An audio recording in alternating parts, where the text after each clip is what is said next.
Welcome, friends. Today I've been asked to share this topic to all brothers and sisters. It's about Seva. I'm sure you guys know the meaning of Seva. For those that are new, Seva essentially means service. So there are three aspects of Seva that we all know. The past masters have told us that the three aspects of Sevas are Seva of wealth, which is the easiest to do. This essentially means you give donations or whatever belongings or money that you have to the organization or to even other people on the streets. And you do this in the name of charity.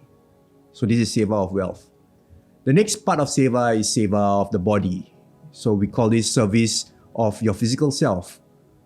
How you perform this service is essentially by doing things that you have acquired, the knowledge that you have acquired in your physical life.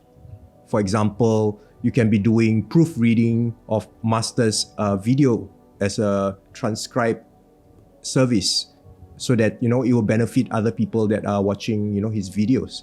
That could be one of the service that you do. And you could be also doing talks like what I'm doing now.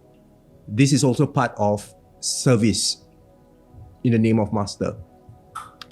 The most difficult aspect of Seva or service is the third one, which is service of the mind. You essentially give your mind and hand it over to master. We do this in deep meditation states. So we sit in meditation and we contemplate on the face of the master, and this is the most difficult part of Seva. Well, I don't want to touch on what we already know. I just want to share the new things that I discovered while doing Seva. So essentially, Seva is done for a purpose. And most of us do Seva for a purpose, which is for our master. But this purpose can be broken into two. One is Seva to yourself. This means that you perform whatever acts that you do in your character, in your life as yourself, in the name of the master. For example, Seva of the body, we can use it to our own advantage by eating the proper food, keeping ourselves fit. So when we do this in the name of spirituality, we can essentially become a fitter and a better person, and we can mentally sit down and contemplate on the master easier while we are doing meditation. So this is one aspect of service to yourself, because you owe it to yourself to be fit and not to get sick.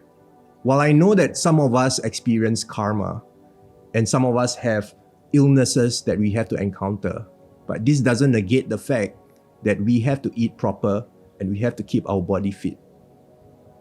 Because this is the living temple that we have been given, and we have to cherish what was given to us. The next and more important aspect of Seva, which I want to share with you, is service to others.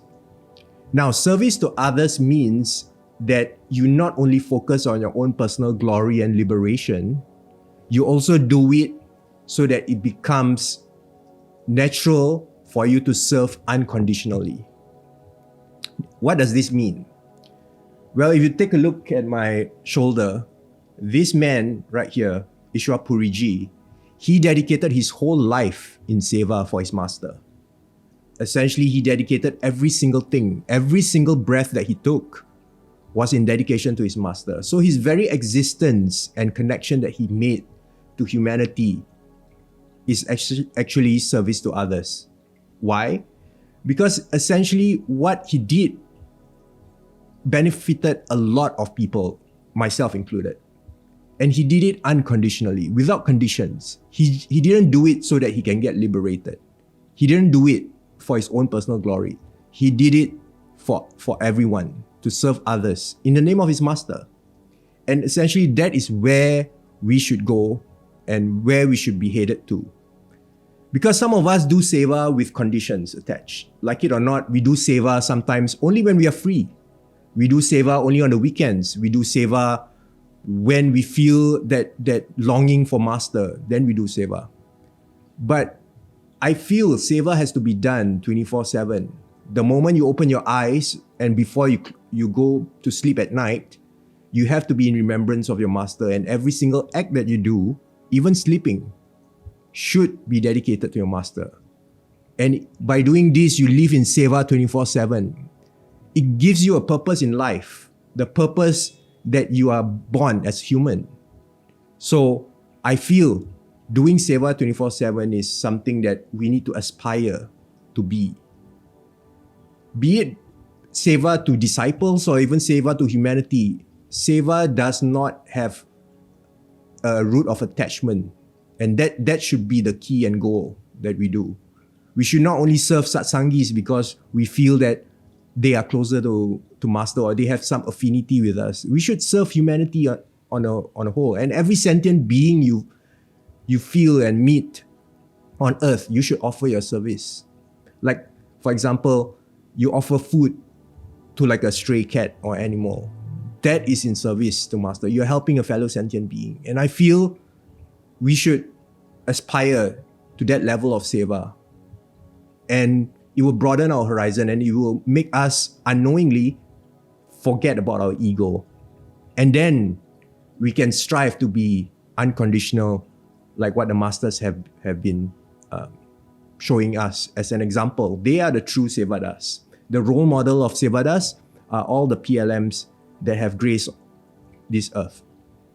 So I just want to end with this quote that we should not perform seva only when we are free, but we should perform seva to be free. Thank you for listening.